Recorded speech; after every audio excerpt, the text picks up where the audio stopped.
3 tentara bayaran asing dihukum mati karena bela Ukraina. AS berkata, kami prihatin.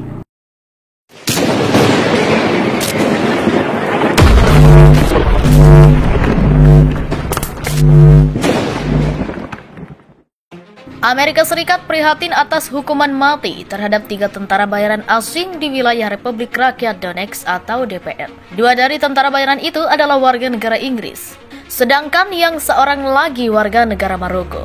Pada Kamis 9 Juni 2022, pengadilan di DPR memutuskan bahwa warga negara Maroko Sajon Brahim dan warga negara Inggris Sean Pienaar dan Aiden Aslin akan dieksekusi dengan cara ditembak. Putusan itu menuai kecaman dari Inggris dan PBB. Kami sangat prihatin dengan laporan persidangan palsu dan penilaiannya terhadap kombatan sah yang bertugas di Angkatan Bersenjata Ukraina, ungkap Menteri Luar Negeri AS Antony Blinken lewat akun Twitternya hari ini.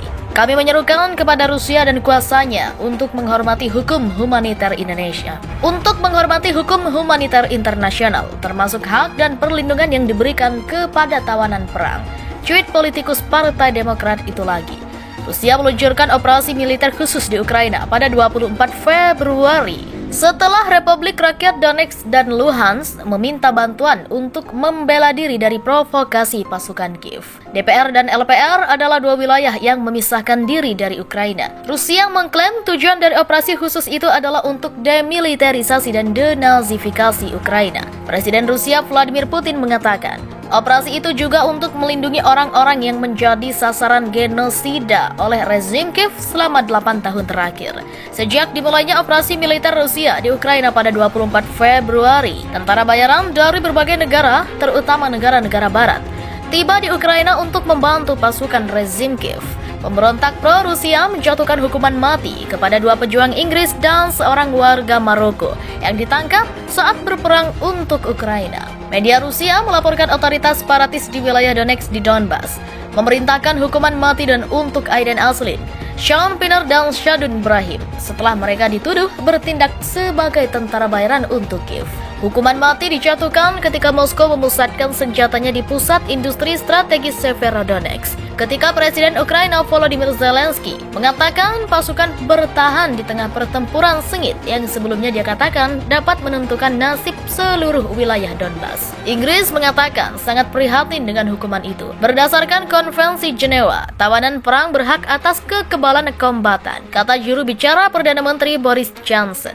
Warga Inggris, Aslin dan Pienaar menyerah pada April lalu di Mariupol, kota pelabuhan selatan yang direbut oleh pasukan Rusia setelah pengepungan selama berminggu-minggu.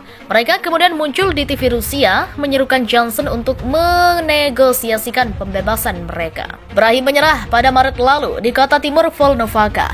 Kantor berita Rusia Interfax melaporkan selama persidangan yang berlangsung 3 hari, orang-orang itu mengaku bersalah melakukan tindakan yang bertujuan merebut kekuasaan dan menggulingkan tatanan konstitusional Republik Rakyat Donetsk. Seorang pengacara yang mewakili salah satu dari mereka mengatakan kepada kantor berita TASS bahwa mereka akan mengajukan banding. Diketahui negara-negara barat telah menyediakan senjata dan bantuan untuk Ukraina sejak invasi 24 Februari lalu. Sejumlah orang dari luar negeri datang untuk berperang melawan pasukan Rusia. Pertempuran paling sengit sekarang difokuskan di Severodonetsk di wilayah Lugansk.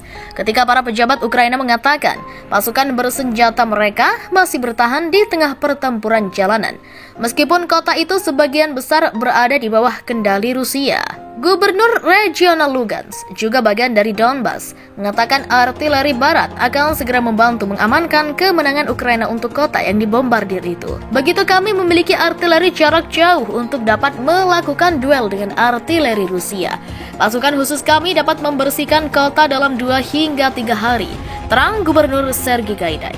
Dalam pidato malamnya kepada orang-orang Ukraina pada Kamis 9 Juni, Zelensky mengatakan Severodonetsk dan kota-kota Donbas lainnya bertahan. Pasukan Kiev juga secara bertahap bergerak maju di wilayah Kharkiv di timur laut. Menteri Pertahanan Oleksiy Reznikov mengatakan 100 tentara Ukraina tewas setiap hari dalam pertempuran garis depan dan sebanyak 500 orang terluka setelah diusir dari Kiev minggu ke invasi mereka. Pasukan Rusia telah memfokuskan kembali ofensif mereka di Donbas. Separatis pro-Rusia telah menguasai sebagian wilayah itu sejak 2014.